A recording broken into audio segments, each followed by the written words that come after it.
রংপুর, রাজশাহী, খুলনা, বরিশাল, ঢাকা এমন মোট ৮টা দল নিয়ে এবারের জাতীয় ক্রিকেট লিগের যে টি-20 ফরম্যাট সেটা শুরু হতে যাচ্ছে ১১ ডিসেম্বর থেকে। এবং এই আসরটা কিন্তু শেষ হবে বিপিএলের ঠিক আগ মুহূর্তে, অর্থাৎ ২৪ ডিসেম্বর। আসরের সবগুলো ম্যাচই হবে সিলেটে। আর সেই উপলক্ষে আজকে মিরপুর শেরেবাংলা ক্রিকেট স্টেডিয়ামে কিন্তু উন্মোচিত হলো ট্রফি। যেই ট্রফি উন্মোচনে উপস্থিত ছিলেন ৮ দলের অধিনায়ক। যেসব অধিনায়ক থাকতে পারেননি, যারা ওয়েস্ট ইন্ডিজের বিপক্ষে খেলার জন্য এই মুহূর্তে ওয়েস্ট ইন্ডিজে অবস্থানরত আছেন, তাদের প্রক্সি হিসেবে অন্যরা এসেছিলেন এই ট্রফি উন্মোচন অনুষ্ঠানে।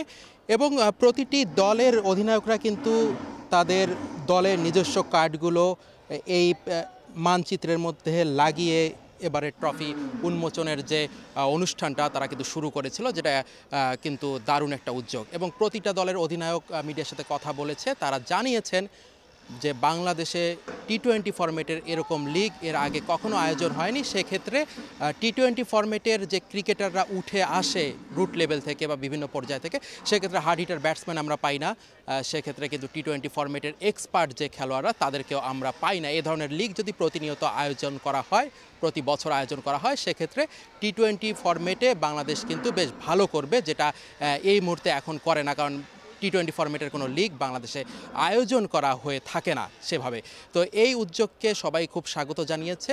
আর ৩০ ডিসেম্বর থেকে যে বাংলাদেশ প্রিমিয়ার লিগ মাঠে গড়াবে, এই প্রিমিয়ার লিগে কিন্তু অনেক লোকাল খেলোয়াড় খেলার সুযোগ পায় না। তাদের ক্ষেত্রে এনসিএলের এই টি-20 ফরম্যাটের এই লিগটা কিন্তু ব্যতিক্রমী একটা আয়োজন হতে যাচ্ছে, যেটা বিসিবির এই উদ্যোগকে সবাই স্বাগত জানিয়েছে।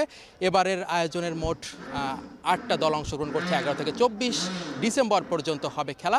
আমরা অনেক দিন ধরে এই কথাটা বলে আসছে যে আমাদের ঘরোয়া ক্রিকেটে টি-20 ক্রিকেট একটু বাড়ানো উচিত, একটা স্টার টুর্নামেন্ট করা উচিত।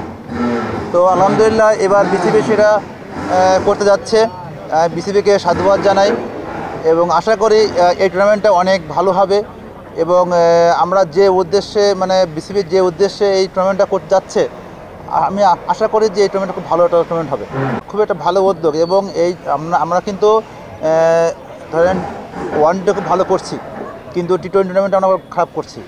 বিকজ অফ হচ্ছে যে আমাদের টুর্নামেন্টটা কম, শুধু একটাই টুর্নামেন্ট খেলেই বিপিএল, এর বাইরে কিন্তু আর কোনো টুর্নামেন্ট হয় না টি-20।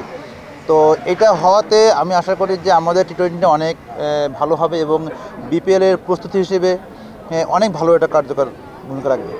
এত বছর ধরে বিপিএল খেলা আসছি, বাট আমাদের সম্ভবত একবার শুধু প্রিমিয়ার লিগের একটা টি-20 টুর্নামেন্ট হয়েছিল, বাট এরপর আর কখনো হয়নি।